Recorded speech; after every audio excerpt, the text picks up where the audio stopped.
Hello, welcome to channel. Today we will learn about the shocking revelation surrounding Sophia Choi's pregnancy with baby Tesoro, where she's left in utter disbelief after learning Tate Black isn't the father, despite her intimate history being exclusively with him, and the chilling mystery pointing to Aaron Green as the perpetrator who assaulted her while she was intoxicated, with mounting evidence that strongly supports this harrowing theory.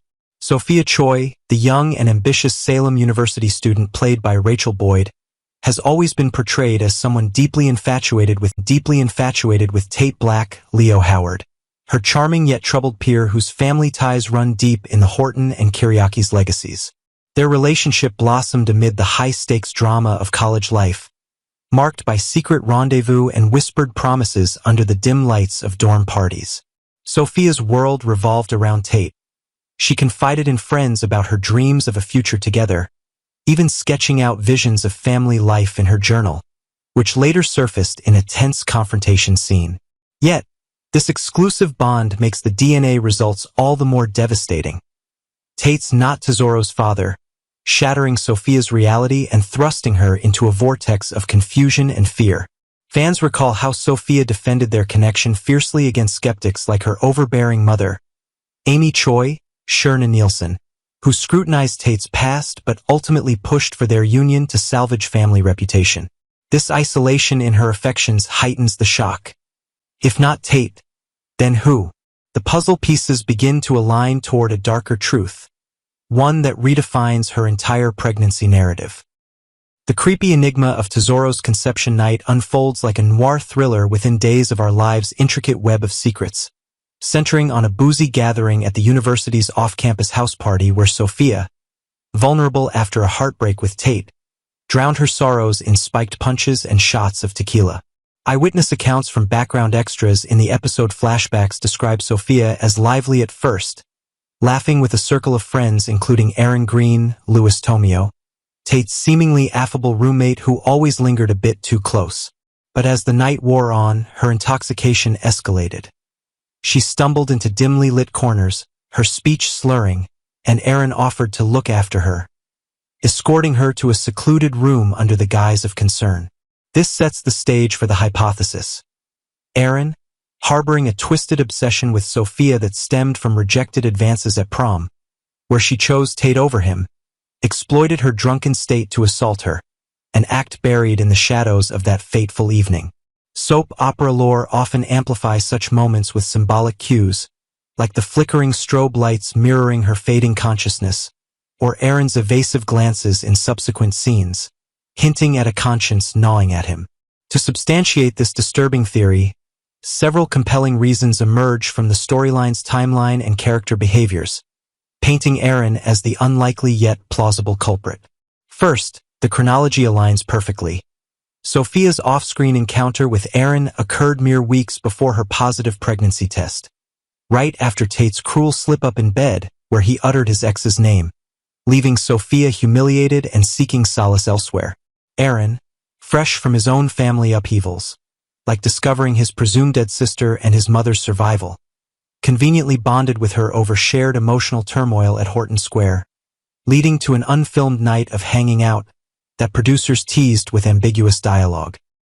Sophia's fragmented memories, revealed in therapy-like sessions with Dr. Marlena Evans, describe hazy sensations of coercion and regret, consistent with alcohol-induced blackout trauma where victims suppress details to cope.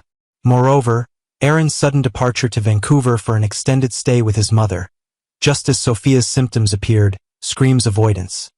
He returned only sporadically, dodging questions about that night and showing unnatural disinterest in the pregnancy buzz around campus. Recent spoilers indicate Brady Black, Eric Martsolf, and Steve Johnson, Stephen Nichols, probing Aaron's alibi during their DNA investigation, uncovering text messages where he urged Sophia to forget what happened post-party, fueling speculation of guilt. These threads, woven with Aaron's history of subtle manipulations, like spying on Sophia's dates with Tate, provide irrefutable narrative proof that his actions crossed into assault territory. Delving deeper into the psychological layers, Sophia's vehement insistence that Tate was the father from the outset wasn't mere deception but a desperate shield against reliving the violation. In expanded scenes, We see her pacing her dorm room, clutching ultrasound photos while murmuring denials, her eyes darting as if expecting Aaron's shadow. This pretense served a dual purpose, securing Tate's unwavering support during prenatal checkups and shielding herself from judgment in conservative Salem circles. Yet cracks appear. Aaron's passive silence during casual run-ins at the Brady pub, where he works shifts, speaks volumes. Why no curiosity about the baby if innocent? Instead, he averts his gaze, fueling theories of complicity. Inventive plot extensions could involve a hidden video from the party, stumbled upon by tech-savvy Joey Johnson, capturing Aaron's predatory advances amid the revelry. Such evidence would not only prove the assault but explain Sophia's escalating paranoia, like her anonymous tips to the police about unwanted advances without naming names. This hypothesis transforms the conception night from a blurry hookup to a calculated betrayal, underscoring Aaron's descent from friend to foe. Sophia's pregnancy journey, spanning 9 grueling months, reads like a chronicle of suppressed agony, her every decision screaming unspoken trauma from that assault. From the moment the test turned positive, she plotted an abortion, confiding tearfully to close ally Holly Jonas about feeling trapped by something unclean, a veiled reference to the night's violation. Amy's iron-fisted intervention, storming the clinic and invoking cultural honor, forced Sophia to carry on, but her reluctance festered. She scoured adoption agencies obsessively, interviewing couples like Johnny DeMera, Carson Boatman, and Chanel Dupree Raven Bowens with detached efficiency, as if offloading a curse. Post-birth, her home delivery in secrecy, aided by a shady midwife contact, culminated in abandoning Tesoro at the firehouse, a safe haven drop-off that Javi Hernandez, Al Calderon, discovered, now fostering the infant with Leo Stark, Greg Ricart. This hasty discard wasn't cold ambition but a visceral recoil, mirroring real psychological responses to rape-conceived pregnancies, where dissociation leads to detachment. Added details and fan-expanded lore include Sophia's nightmares, plagued by Aaron's smirking face, prompting her to spike drinks at social events as displaced revenge, behaviors that align eerily with trauma survivors lashing out subconsciously. The family backdrop adds chilling depth to Sophia's ordeal, with her absent father's shadow looming like an unresolved plot twist waiting to explode.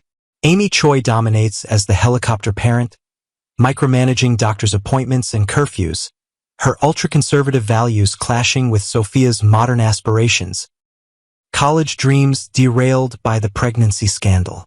Yet, Mr. Choi's invisibility raises red flags. Sparse mentions and dialogue hint at a divorce shrouded in abuse allegations, with Amy's protectiveness masking a history of enabling silence around male aggression. Could Sophia's vulnerability to Aaron stem from paternal neglect, making her susceptible to false senses of security? In a bold, inventive arc, a surprise return of her father could unearth diaries detailing childhood molestation parallels, proving intergenerational trauma fueled her blackout response. This dynamic contrasts Amy's constant presence, pushing marriage to Tate for optics, with the void left by a man who disappeared after similar indiscretions, suggesting Sophia's assault by Aaron echoes unresolved paternal wounds. Such layers enrich the hypothesis, showing how buried family secrets amplify the night's horror. Finally, Sophia's evolution into a screen villain, scheming with District Attorney Melinda Trask, Tina Huang, to fabricate adoption details and sabotage rivals like spiking Holly's drink for blackmail photos, stems not from innate malice but unhealed scars demanding justice in twisted forms. Her plots to ruin lives, from framing innocence at the pub to anonymous leaks targeting Aaron's family, mirror the rage of assault survivors who weaponize cunning against perceived threats. Days of Our Lives excels at redeeming such arcs. Marlena's interventions could unearth the rape truth, leading to Aaron's exposure and Sophia's path to therapy-fueled redemption. This trauma-rooted villainy proves the hypothesis's core. The assault didn't just conceive Tesoro but birthed Sophia's darker self, a testament to how one night's violation ripples through Salem's soul. As the storyline hurtles toward confrontation, with Brady's DNA probes closing in, viewers brace for the explosive reveal that could shatter alliances forever. Part 2. On Days of Our Lives, Tuesday's episode was nothing short of explosive. Emotions ran high across Salem as secrets began to surface. Lies started to crumble, and relationships were tested in ways no one saw coming. Johnny and Chanel confronted Holly, Brady dropped a bombshell on Sarah, and Jada's relentless interrogation of JJ set the stage for even more chaos to come. For longtime viewers, this episode offered that perfect blend of heartbreak, suspicion, and the kind of quiet moral dilemmas that makes Salem such a fascinating and dangerous place to live. Brady's shocking discovery and Sarah's guilt. The day began quietly enough when Brady stopped by to pick up Sarah, who was wrapping up her shift at the hospital. He was planning to take his daughter Rachel to therapy, a necessary step after all the turmoil that poor child has endured. But what he didn't expect was to walk right into another emotional storm. To his surprise, Sarah revealed that she and Xander were planning to start therapy together. It was an effort to repair their complicated, scarred relationship and give their family some much-needed stability. Brady, of course, raised an eyebrow. He knows better than anyone how stubborn and unpredictable Xander can be. Still, he managed a half-smile, wishing them luck. But then Brady's phone buzzed with a message that froze him in his tracks. It was the DNA test result, the one he'd been waiting on, the one that could finally confirm whether Tate was the father of Sophia's baby. And the result was crystal clear. Tesoro isn't Tate's child. When he broke the news to Sarah, the color drained from her face. She tried to keep her professional composure, but the words hit too close to home. Her mind immediately went to Sophia's tearful confession. The young woman had admitted to giving her baby up to the fire department after realizing she couldn't handle motherhood. Sarah knew the truth of that story all too well, but hearing Brady's revelation shook her deeply. Brady explained that he had suspected something wasn't right from the beginning, that too many details about Sophia's story didn't add up. The test proves it, he said quietly. The baby isn't Tate's. Sophia's been lying this whole time. Sarah just stood there, stunned, her heart racing. In that moment, she wasn't just Sarah the doctor. She was Sarah the mother. Sarah the woman who had made her own share of heartbreaking mistakes. If Sophia gave that baby to the fire department, she said softly, then maybe she did the right thing. It was a careful, loaded statement, and one that revealed more about Sarah's own guilt than she probably intended. Then, before Brady could ask another question, Sarah abruptly took off her stethoscope and white coat. I need to get back to work, she said firmly, though her trembling hands said otherwise. And just like that, she walked out, leaving Brady staring after her, knowing she was hiding something. Sophia's web of lies grows thicker. Meanwhile, at Brady's pub, Tate was trying to escape the weight of his problems by taking a short break. But peace is a rare thing in Salem, and Sophia wasn't about to let him have it. Wearing her green apron over a crisp white shirt, she intercepted him with what she claimed was breaking news. Oh my gosh, she gasped dramatically, holding her phone as if she'd just read something shocking. A friend of mine told me that Holly's seeing an older man, someone who's married. The implication hit Tate like a ton of bricks. The rumor pointed squarely toward Johnny DiMera, and Sophia knew exactly what she was doing. Her timing, her tone, everything about it was too perfect. She wanted to plant a seed of jealousy and distrust, and she did it flawlessly. Tate frowned, trying to process what he'd just heard. He wasn't the type to buy into gossip easily, but Sophia sounded so certain. Still, something didn't sit right. That sounds like a rumor, he said cautiously. Someone's just trying to stir things up. But Sophia wasn't backing down. When Tate asked how Holly might have found out about their kiss, Sophia quickly blamed Ari, another easy scapegoat in Salem's endless rumor mill. Tate's instincts told him something was off, but every time he tried to dig deeper, Sophia got defensive. Finally, she snapped. You never believe me, she shouted, storming out in tears. From inside the pub, Holly happened to glance out the window, and what she saw stopped her cold. There was Tate, reaching out and gently touching Sophia's arm as if to comfort her. The gesture, innocent though it may have been, told a story all its own. Holly's heartbreak and a shocking decision. For Holly, that single moment was like a knife to the heart. She had been struggling with her own guilt and confusion about Tate, but now everything seemed to come crashing down. Standing outside in the chilly Salem air, she watched the scene unfold. The boy she cared about, the girl she distrusted, and a gesture that seemed to confirm her worst fears. Holly pulled out her phone and called her mother, Nicole. Her voice was trembling. "Mom," she said, "I can't do this anymore. I want to come live with you." Nicole, of course, was immediately alarmed. "Sweetheart, what happened? Talk to me." But Holly couldn't bear to explain. All she could say, through tears, was, "I never want to go back to Salem again." The line went silent for a moment. Viewers could almost hear Nicole's heart breaking on the other end. For a mother who has lost so much, hearing her daughter's despair was gut-wrenching. But for Holly, it felt like the only escape. Between the lies, the heartbreak, and the sense of betrayal, she needed a clean slate, or at least a place where she could feel safe again.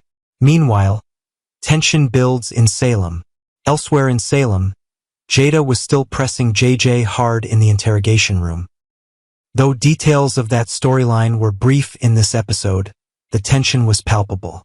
JJ, visibly shaken, tried to hold his ground, but Jada's sharp instincts told her there was more to his story. As viewers know, Jada doesn't stop until she finds the truth, and with the chaos spreading across town, it's only a matter of time before her investigation ties into the larger web of lies connecting Brady, Sarah, Sophia, and Holly. Looking ahead, Tuesday's episode of Days of Our Lives reminded longtime fans why this show has endured for decades. It wasn't just about DNA results or romantic misunderstandings. It was about guilt, loyalty, and the painful consequences of secrets. Sarah's haunted expression as she walked away from Brady said more than words ever could. Sophia's manipulative scheming showed how easily the young can destroy what they claim to love. And Holly's tearful call to Nicole hinted at a family reunion that could change everything. As Salem gears up for the hospital's 60th anniversary celebration, it's clear that the party will be anything but peaceful. Old wounds will reopen, secrets will be exposed, and some lives may never be the same again.